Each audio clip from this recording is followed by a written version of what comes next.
Koji Sato, the CEO of Toyota, paused mid-sentence as the overhead lights dimmed. The sleek form of the Aqua engine was now illuminated like some mythic artifact. It hummed quietly in the contained silence of the demonstration hall, seemingly powered by nothing more than a simple bucket of ordinary tap water. He didn't need to elaborate. The implication was clear. In that charged moment, an unspoken declaration hung in the air. This innovation could very well upend everything the EV industry stood for. Across Japan and then around the world, the ripples were instantaneous.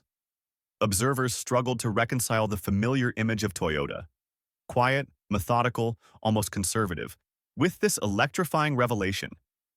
An onboard electrolytic reactor that separated hydrogen from water in real time, feeding a compact fuel cell and delivering power with no fossil fuels, no grid, no lithium. Just water. A closed-loop hydrogen system, clean and almost poetic in its simplicity. The engine consumed tap or rainwater, refilled in a couple of minutes, and promised over 900 kilometers of range. The future didn't come draped in wires and batteries. It came in the elemental purity of a water molecule. Immediately, questions swarmed. How could Toyota have achieved something so revolutionary so quietly? Sagecraft was subtle yet powerful. He didn't scream that this was the end of electric vehicles. He let his creation speak for itself. The audience already understood. Refueling in 2 minutes with water. That alone dismantled years of infrastructure investments in charging networks, battery supply chains, lithium mining, and grid expansion. It was too elegant, too radical to ignore.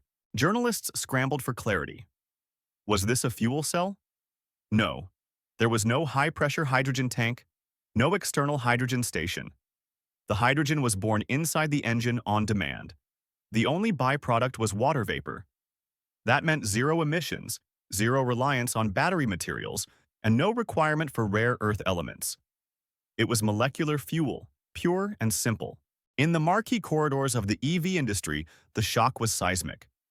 Battery giants, once reveling in headlines about market dominance, now found themselves confronting a new paradigm. Lithium futures dipped. Stock charts wavered. Tesla, BYD, and Rivian all tentatively retreated into boardrooms, reassessing strategies. Traders whispered about stranded assets. Planners looked at charging infrastructure with fresh trepidation. At the same time, environmental groups erupted in applause. Here was a technology that offered a credible path toward decarbonization without further exploiting fragile ecosystems or inciting geopolitical tension over mineral mining. The possibility of mobility powered by water, a form and function fused with environmental ethics, had an almost mythic allure. Governments, initially cautious, now pivoted. Regulators scrambled to define safety frameworks. Was a sealed reactor that split water on board truly safe across temperatures, altitudes, and traffic conditions? What about use in cold climates where water freezes? Toyota's certifications, including Japan's top environmental and road safety clearances, assuaged many fears, but not all. Lobbyists raised alarms. If water-powered engines proliferated, what would happen to economies built on lithium, oil, or even electricity grids? Would desalination plants be repurposed? Would rainwater harvesting become a new focus? And all the while, Toyota moved forward with exceptional stealth and confidence. The Aqua engines were already in production at the Higashi Fuji plant. Plans called for the first vehicles, starting with the Mai AQ, to roll out as early as the first quarter of 2026. Ambitions didn't end there. Commercial trucks and Lexus models were next in the pipeline. Exclusive patents on the electrolytic reactor meant competitors couldn't easily replicate the technology. Perhaps most intriguing was the modularity that hinted at future scalability. Toyota's engineers had designed the Aqua to be adaptable, with core components that could be scaled up or down depending on the application.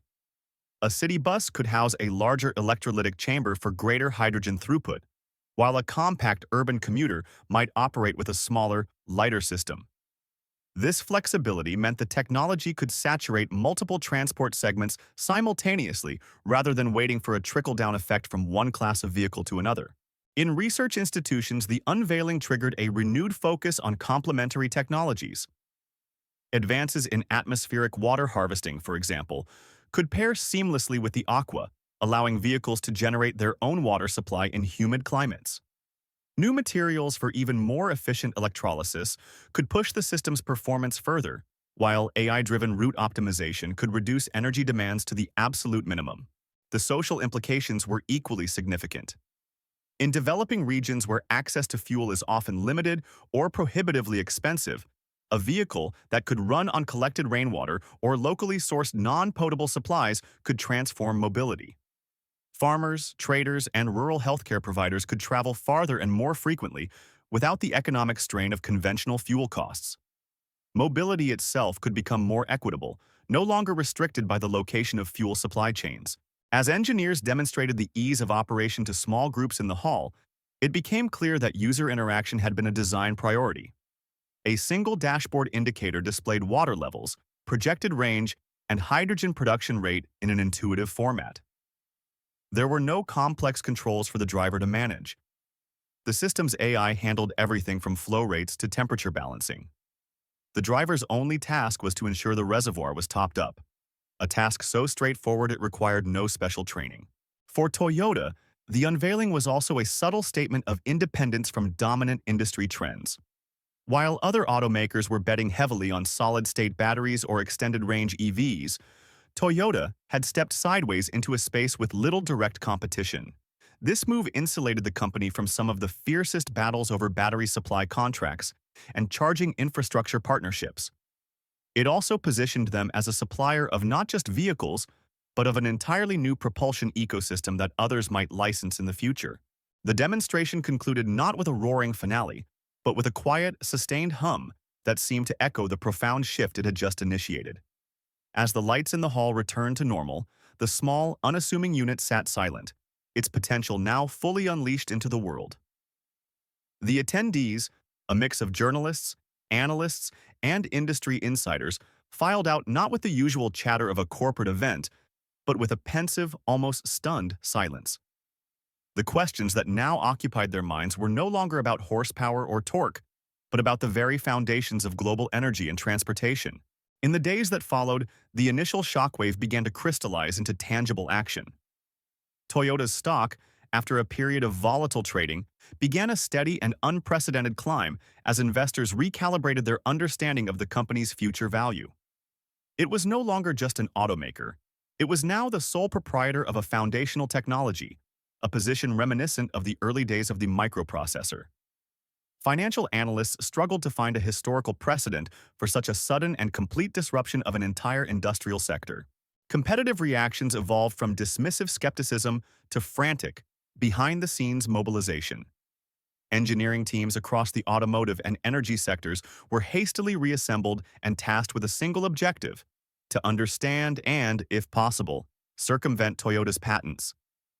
Legal departments scoured the filings for any weakness, while corporate strategists explored potential acquisitions in adjacent fields like advanced electrolysis and water purification, hoping to build a competing ecosystem from the outside in.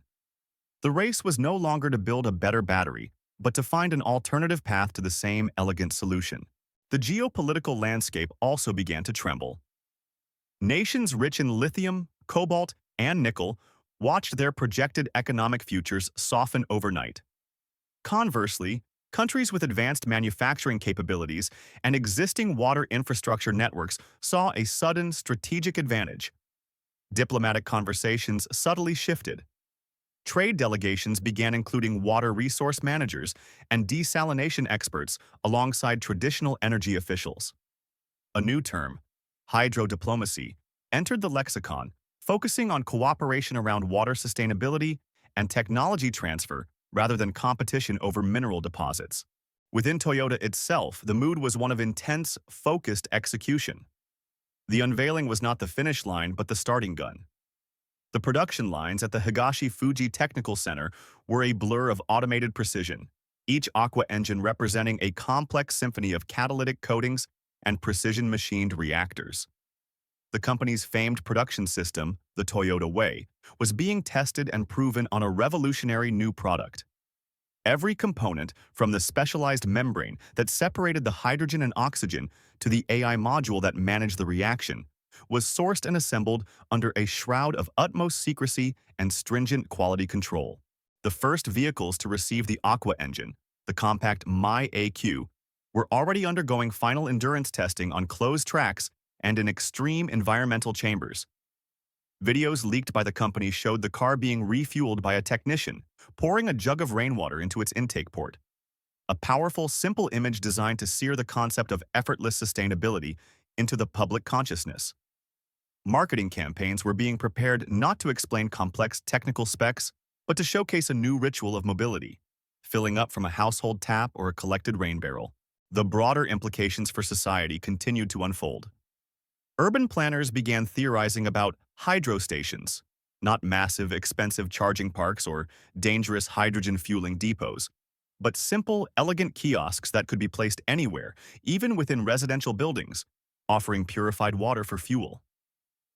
Environmentalists championed the potential for a circular hydro economy, where vehicles could be powered by treated greywater or moisture harvested directly from the atmosphere, effectively divorcing personal transport from centralized infrastructure altogether. The conversation had irrevocably changed.